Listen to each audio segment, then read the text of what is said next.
Buenos días, bienvenidos a esta webinar que después de la que habéis podido ver de inteligencia emocional considero que puede ser bastante interesante acerca del tema de la motivación. Bien, pues estudiamos la motivación porque de alguna manera nos ayuda a entender el porqué de nuestros comportamientos. Una clasificación básica que podríamos reseñar de motivación es la que distingue, por un lado, entre motivaciones primarias, que tienen que ver fundamentalmente con las necesidades fisiológicas, y las motivaciones sociales, que están relacionadas con el éxito, con el poder, con la afiliación, etcétera. El origen de la motivación para los hombres, para las mujeres, puede ser una fuente externa, que es lo que denominamos la motivación extrínseca, o también puede ser una fuente interna, que es la que denominamos intrínseca. Es en este último caso, en la motivación intrínseca, donde influyen notablemente los estados emocionales. Bien, vinculados a la motivación encontramos también una serie de variables fisiológicas y situacionales que tienen que ver con el impulso, con la activación y con los incentivos. El impulso es un estado interno generalmente desagradable que lo que hace es vigorizar nuestro comportamiento. La activación es la actividad del sistema nervioso que se desencadena tras el impulso, el ritmo cardíaco, la frecuencia respiratoria, entre otros. Finalmente, los incentivos son los objetivos o acontecimientos que son generalmente externos, aunque también podrían ser internos, que suceden o se alcanzan como consecuencia de nuestra conducta. Estos son los que inhiben o los que activan nuestro comportamiento. Pero los incentivos también pueden ser autogenerados, pasan a ser llamados entonces autoincentivos. Estos son las reacciones emocionales que yo tengo motivadas por un éxito o un fracaso, cómo yo me siento al respecto. Lo más habitual es que los incentivos no estén presentes en el momento en el que yo realizo mi conducta. Lo que sucede es que mentalmente anticipo qué es lo que va a suceder y eso es lo que a mí me motiva. Se trata, por lo tanto, de una expectativa de los incentivos. Si pensamos en un entorno frecuente, que es como puede ser el laboral, los incentivos que normalmente nos encontramos son, por un lado, de tipo social, la aprobación del entorno a través de palabras de reconocimiento, de gestos; por otro lado, el monetario, que es nuestro salario, y también el poder y el estatus, alcanzar una determinada posición en un grupo o en una organización. Vamos a ver ahora una cuestión interesante, que es de qué depende mi motivación. Entonces, lo vamos a distribuir en tres cuestiones que son las que fundamentalmente inciden, ¿no?, en el estado de motivación de una persona. Es decir, depende, por lo tanto, de tres variables. Por un lado, las expectativas; por otro lado, las atribuciones causales; y por otro lado, las intenciones de metas. Vamos a ir viendo una por una con cierto detalle. Por un lado, las expectativas hacen referencia a las consecuencias que va a tener mi conducta y cómo yo valoro estas consecuencias.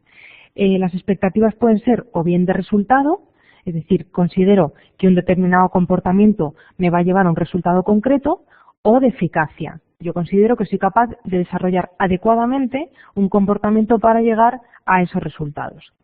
Es importante que tengamos en cuenta que las expectativas son específicas para diferentes conductas y situaciones y que, por supuesto, pueden variar en el tiempo. La construcción de las expectativas está muy ligada al procesamiento de la información que nos llega del medio. En esto influyen variables situacionales y personales. Por un lado, situacionales. ¿Qué grado de dificultad tiene la tarea a la que yo me enfrento? ¿Es fácil o es difícil? ¿En qué circunstancias se ha elaborado el patrón de éxitos? ¿Cuándo yo he podido hacer bien esa tarea? Y por otro lado, personales. ¿Cuál es el grado de esfuerzo que tengo que realizar? ¿Cuánto me supone? Y además influyen los sesgos cognitivos, es decir, cuando observo mi propia conducta, ¿me detengo solamente en los aspectos negativos o soy capaz de poner en relieve aquello que yo hago de manera positiva y eficaz? Y por último, las atribuciones causales de éxito o de fracaso. ¿Me atribuyo a mí el éxito o tiendo a atribuirme siempre el fracaso? Bien, las expectativas además tienen dos tipos de efectos fundamentales. Por un lado, motivacionales, y por otro lado, emocionales. Los motivacionales están relacionados con el inicio de la conducta, el esfuerzo que yo estoy dispuesta a realizar y la persistencia en la tarea. Y por otro lado, emocionales. Podemos sentirnos emocionalmente tanto en estados de confianza y autoestima como de ansiedad, depresión y apatía. Cuanto mayor es mi sentimiento de autoeficacia y mis expectativas de resultados, mayor es el esfuerzo que estoy dispuesto a realizar, mayor será mi persistencia en la tarea y más numerosas las emociones positivas derivadas de ello. La segunda variable de la que depende mi motivación son las atribuciones causales. Bien, las atribuciones causales son las expectativas que se da uno a sí mismo sobre las causas de una conducta, bien propia o ajena, o sobre las causas de los acontecimientos que se han derivado de esas conductas. Esto se produce una vez que se ha dado la conducta o que hemos observado las consecuencias que ha tenido. Hay 4 momentos que componen estas atribuciones causales. Por un lado, la valoración de éxitos y resultados pasados. Por otro lado, la interpretación que yo hago de esos resultados. En tercer lugar, las expectativas que se derivan de dichas interpretaciones. Y finalmente, la motivación y el rendimiento de cara al futuro. En todo este proceso, las emociones juegan un papel muy importante y estas ¿de qué dependen? De 2 cuestiones. Por un lado, del resultado, es decir, cómo nos sentimos ante los resultados obtenidos, y por otro lado, de las atribuciones y de cómo interpretamos las causas de los resultados que yo he obtenido. ¿Soy responsable del éxito o soy responsable del fracaso? Y por último, vamos a ver la última de las variables de las que depende mi motivación, que son las intenciones de metas. Estas intenciones de metas hacen referencia a qué es aquello que nos proponemos alcanzar con una determinada conducta. Es decir, es una representación mental, una proyección. Son futuros éxitos que además deseamos. ¿A qué pueden hacer referencia? Pues por un lado a la conducta, estableciendo un determinado nivel de rendimiento, y por otro lado hacen referencia también a los resultados, es decir, a qué es lo que yo espero, qué consecuencias espero de mi conducta.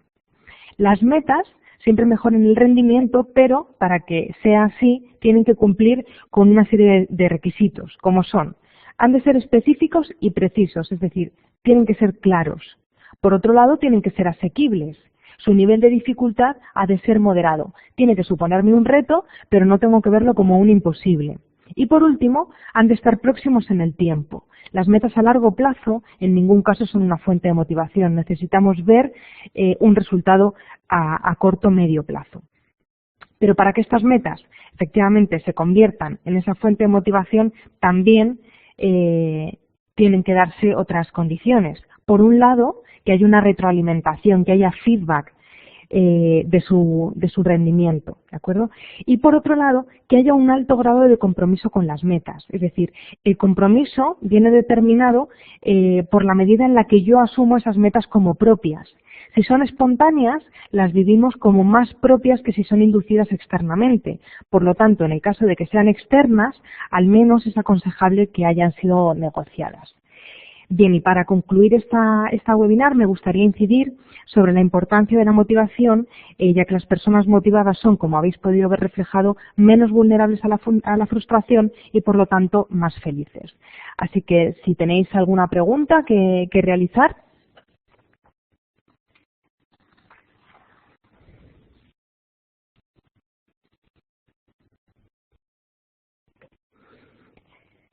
Buenos días, Rosa. Rosa nos pregunta cómo elaboramos nuestras expectativas.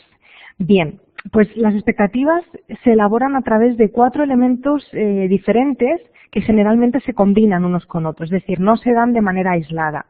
Por ejemplo, frente a una determinada tarea, mis expectativas ¿de qué van a depender? Pues por un lado, de los éxitos de ejecución, es decir, cuál ha sido mi experiencia al realizar esta conducta previamente. ¿Me ha salido bien? ¿Me ha salido mal? ¿He sido capaz de conseguir la meta?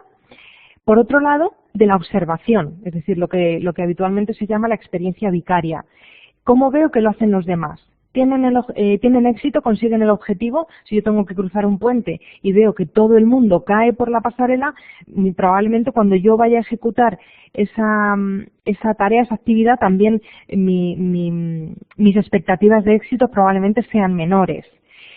También la persuasión verbal. Si nosotros tenemos alrededor personas que nos lanzan mensajes positivos de ánimo, tú eres capaz, o ni lo intentes, desde luego va a tener una influencia, sobre todo si son personas significativas para nosotros. Y por último, y muy importante, pues los estados fisiológicos o los estados de ánimo. Los estados de ánimo bajos o cuando tenemos dolencias físicas hacen que nos cueste mucho más afrontar una tarea y que nuestras expectativas sean también más bajas. Sin embargo, los estados de ánimo positivo, al contrario, que suelen estar además ligados a un bienestar físico, fortalecen mis expectativas y lo que provocan es que yo me sienta más capaz de conseguir mis objetivos de manera más asequible. No sé si he respondido a tu pregunta. ¿Hay alguna pregunta más? Gracias a ti, Rosa. Bien, Marta pregunta que de qué dependen las interpretaciones. Bien, pues vamos a ver, las interpretaciones dependen de la valoración que yo hago de los éxitos y resultados que he tenido previamente, de los resultados pasados. Pero a su vez, esto está bastante ligado con las atribuciones causales a las que hacíamos referencia. Hay tres aspectos que podemos diferenciar en esta cuestión. Por un lado, lo que se ha llamado el lugar de control, el locus of control, dependerá de si el lugar de control es interno y depende de mi habilidad y mi esfuerzo, o si es externo, que dependa de la dificultad de la tarea y la suerte, el cómo yo voy a interpretar. Pero a su vez, la estabilidad, es decir, mi interpretación o mi éxito va a depender de mi habilidad y de la dificultad de la tarea, es decir, ¿es algo estable o va a depender de la suerte y del esfuerzo? Eso ya es inestable, ¿de acuerdo? Y finalmente de la controlabilidad. Si es controlable, dependerá de mi esfuerzo personal, de cuánto yo estoy dispuesto a poner en juego, y si es incontrolable, va a depender de mis habilidades innatas, es decir, las tengo o no las tengo. Y en base a estas tres cuestiones elaboro la interpretación. ¿Más preguntas?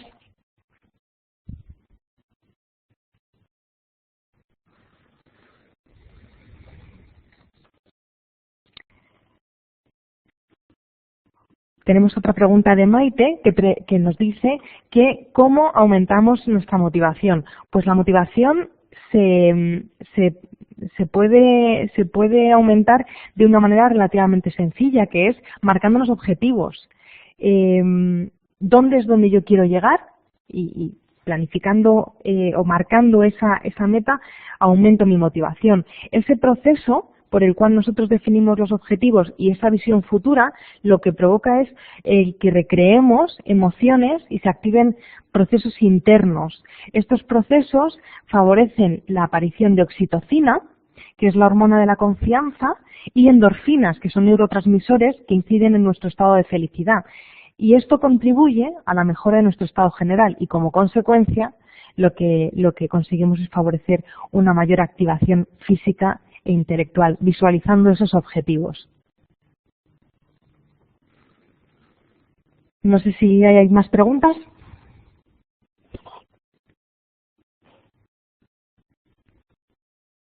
Hola, David. David nos pregunta qué hacer cuando aparece la frustración. Bien, bueno, la frustración es un estado emocional negativo que se da o que experimentamos cuando no podemos alcanzar aquello que queremos. Este tema podría dar para otra webinar, pero bueno, para empezar, dos cuestiones muy básicas. Habría que saber si estamos hablando de un tipo de frustración interna o externa, para poder hacerle frente, ¿no?, de alguna manera. En el caso de la frustración interna, se daría una situación en la que carecemos de la capacidad de satisfacer la necesidad. Por lo tanto, la solución podría pasar por intentar adquirir la competencia necesaria. Y si estamos hablando de frustración externa, lo que tendríamos es obstáculos en el entorno que interfieren en esta conducta que sí está motivada. Por lo tanto, podemos eliminar o podemos salvar esos obstáculos, o a lo mejor lo que tenemos que hacer es hacer un cambio, ¿no?, en ese objetivo. No sé si hay alguna pregunta más. Bueno, parece que no. Pues nada, hasta aquí la webinar acerca del tema de motivación. Espero que os haya resultado de interés y nada más. Muchísimas gracias.